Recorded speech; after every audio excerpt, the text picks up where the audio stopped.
Alright, it's been a while. Been a long while. But I had to get this video out, right?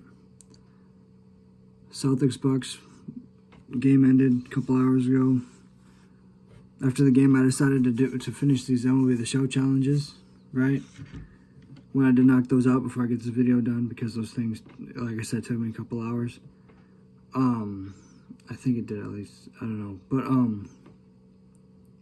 very frustrating loss. Very frustrating. Jason Tatum needs to cut his hair. He went like 2 for 18, and one of the buckets he made wasn't even a shot he made. Wesley Matthews made the shot for him. It was nuts. Like Kemba Walker shot a 3, right? And then it bounced off the rim, and then Giannis and Wesley Matthews were going for the rebound, and they pushed it back up and went in the hoop. And they gave it to Jason Tatum because he was the closest Celtic to the hoop when it happened. So, although I think they should give it to Kemba Walker, if anything, because he shot it, but it's whatever. So he was absolutely horrible. And the reason why he was horrible was not the hair, actually. The reason why he was horrible today is because I bought his jersey today. I went on NBAshop.com and I bought his jersey, and that's why he was garbage. Because my jerseys and my hats, things never go well. Ever. Ever. So that's why it was horrible. But yeah, he was like 2 for 18. Jaylen Brown had like 4 fouls at half. Like 3 or 4 fouls at half. He played the whole fourth quarter with 5 fouls. I don't know how he managed to not foul out, but he stayed in the game. Kemba, I believe he was on a minutes restriction tonight. I believe he stayed under that. It was his thing was 20 minutes, and he was at like 12 minutes at half. I think he stayed under 20. I'm not sure. I read a thing that Brad Stevens said he wanted to put him back in, but he decided that the restriction was more important, which I don't blame him for. But when Kemba did play, he was solid. Hit a few threes, some free throws. Like I said, Jaylen was balling. But out of all that, right? Oh, and Brad Wanamaker too had like 14 points and like a steal or 2. Nuts. But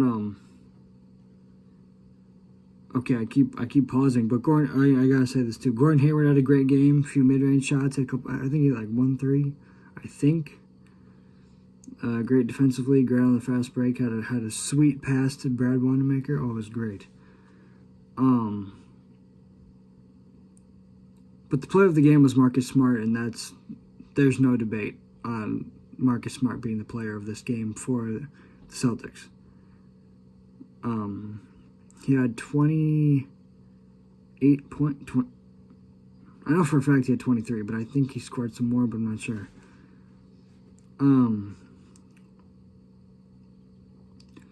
And he was always guarding the best player on the court. Whether if Middleton had the ball, they made it so he was guarding Middleton.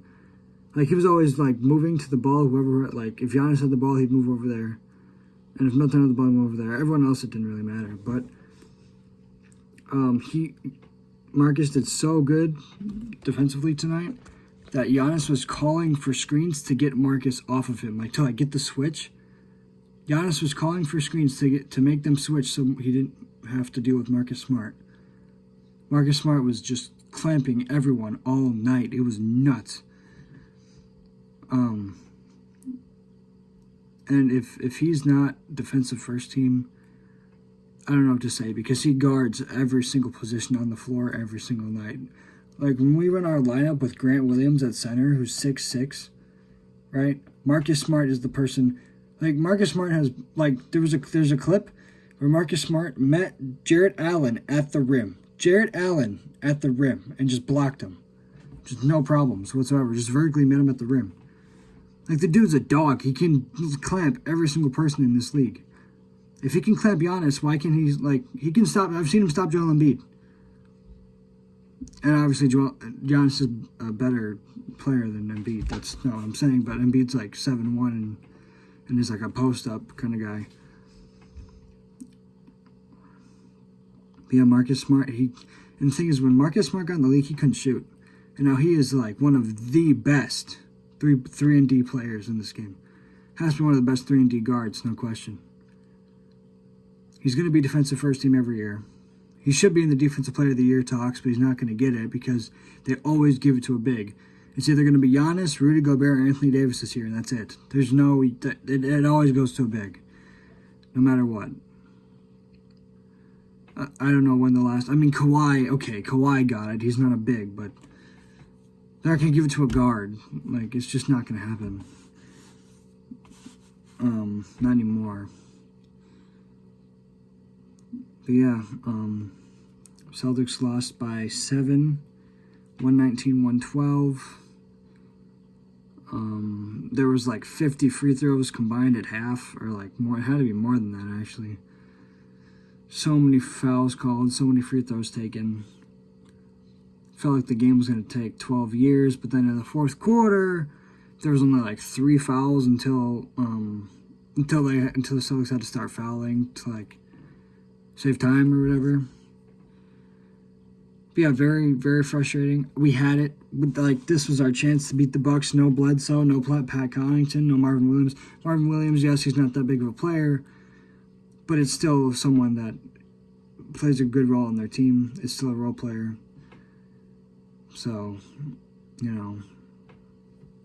Anyways, that's going to do it. I'm so happy I finally decided to just put a video up. You know, like it takes this video is 6 minutes and 50 seconds right now. Like, it just takes 5 minutes. Like, I just gotta get myself to do it. So yeah, that's good. That's gonna do it for this video, guys. I'll see y'all later. Don't forget to like, comment, subscribe, share, all that good stuff, and I'll see you guys later. I'm adding this in after, but Giannis played with 8 fouls and had a goaltend that wasn't called. But we won't talk about it.